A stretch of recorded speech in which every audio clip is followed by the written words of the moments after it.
Здравейте, аз съм Росен, сертифициран ароматерапевт, влюбен в етеричните масла на доTERRA. Това, което показвам сега, то ще продължи доста време и ще разберете защо. Идеята ми е да събера виртуални букетчета за всички дами, които ме подкрепиха. И аз го видях, за което страшно много им благодаря. Така че всички те ще получат виртуални букетчета. Знам, че и много други са ме подкрепили. Само смисъл, за което също благодаря.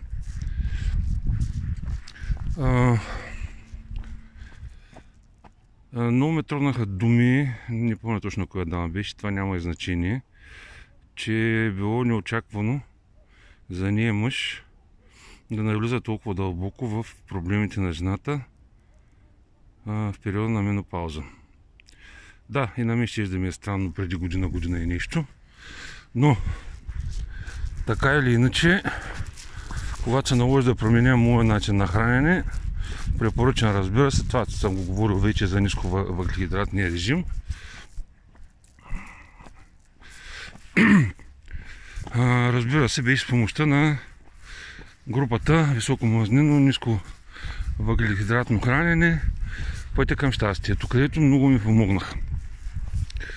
И как стана така, че започнах да обръщам внимание на жените в менопауза. Като всеки мъж, естествено.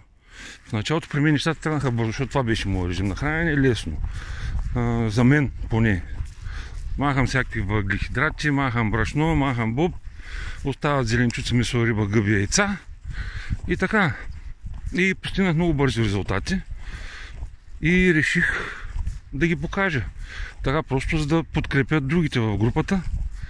И пиша, че ям много малко на ден, 200, 300, 400 грама. Това абсолютно ми стига. Дори съм повишил физическата си активност. И изведнъж като почна едно, ти страдаш от дефицит на внимание, ти знаеш ли на нас какво ни, тук бушуват хормони. Викам, те пак сега какво толкова? Нали, нищо, щом при мен работи, значи и при тях трябва да работи. Какъв точно е проблема? Не е ясно. Нещо ми се правят, обвиняват, но по-скоро те страдат от дефицит на внимание, отколкото аз. И се наложи да прочета. И то стана страшно. И се извинявах след това на дамите, защото едно е при мен да не ми се яде сладко. Едно е при тях. Те милите казват, посред нощ скачаш с неистов глад за сладко и се чудиш как да го потушиш. И четах. Много четах тогава. И оттам е моето запознанство с проблемите на дамите при менопауза. Ето още едно красиво минзухарче. Интересно, че и гората се събуди, не знам дали чуете преди малко, нямаше абсолютно никакъв звук. Никой птиче обикновено в най-големите студове чувам и калвачите, и синигерите, които вече разпознавам. Но и така, че тогава се зачетах, тогава се заинтересувах от маслата, които помагат при хормонални промени, хормонален дисбаланс, при промени в психиката, буквално е на женската психика в този период. И наистина жените имат нужда от много помощ, за да преминат по-леко през този период, който е изключително травматичен за тях. Така че нищо лошо, всяка жена, казах го и в предното видео, има нужда да бъде обгрижвана, да бъде обичана.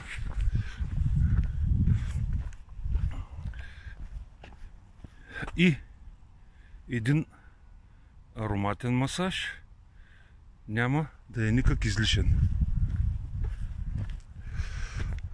Няма нищо в това да деля мъже и жени. Принципно не деля. Но пък от друга страна деля. Ще кажа само един пример. на мъж бих поседнал, нали, не само вербално, но и физически, ако де груб или си го заслужава. Но това е само теоретично, защото надали ще посегна. Но на жена и мисъл не минава. Просто мисъл не минава. В такъв смисъл понякога деля.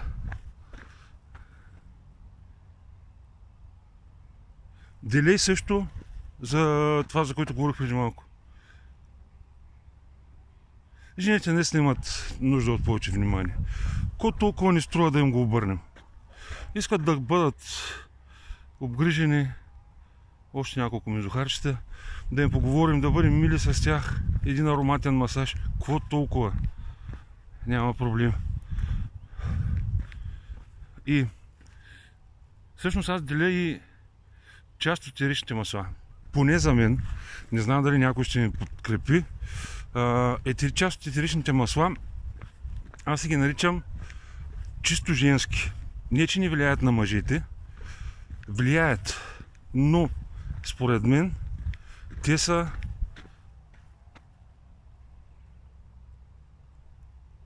предназначени за жени. И кои са тези етерични масла? Това са най-скъпите етерични масла. Роза, жасмин, магнолия и градински чай. Влияете на мъжете, но смятам, че роза специално всички съм опитвал да използвам. Роза от време на време харесваме. Неземен аромат. Нежен, пропиващ с нежност, с вътрешна сила. Обаче не е моят аромат. Харесвам го. Страшно много го харесвам. Значи затова някой да ще помоля Джани да се видим, да поговорим, защото тя писа, че розата винаги с нея и използва за всичко. Значи не знам дали знаете, че розовото масло е причината, приписват на Авицена, откриването на парната дестилация. Толкова е било ценно розовото масло тогава, то и сега е ценно, че човека, великият учен Авицена, е направил парната дестилация. Затова безценно масло.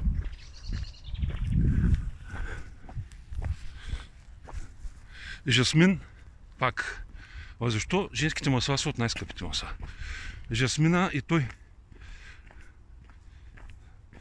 Не знам колко десетки килограма жасминови цветчета трябваше, не помня вече, за да бъде създаден 10 мл жасминово масло. Същото и с магнолията. Изключително действат на психиката и са с много високи вибрации. Предполагам, че се запознаете с вибрациите на етеричните масла. Ако не, това ще го направим в няколко следващите видеа. Ще разкажа и за вибрациите на етеричните масла, които са едни най-високите. И може би с точно тези вибрации те помагат на нашия организъм да се справя с редица проблеми. Събрахме мензухарите. Още веднъж благодаря на дамите. До скоро!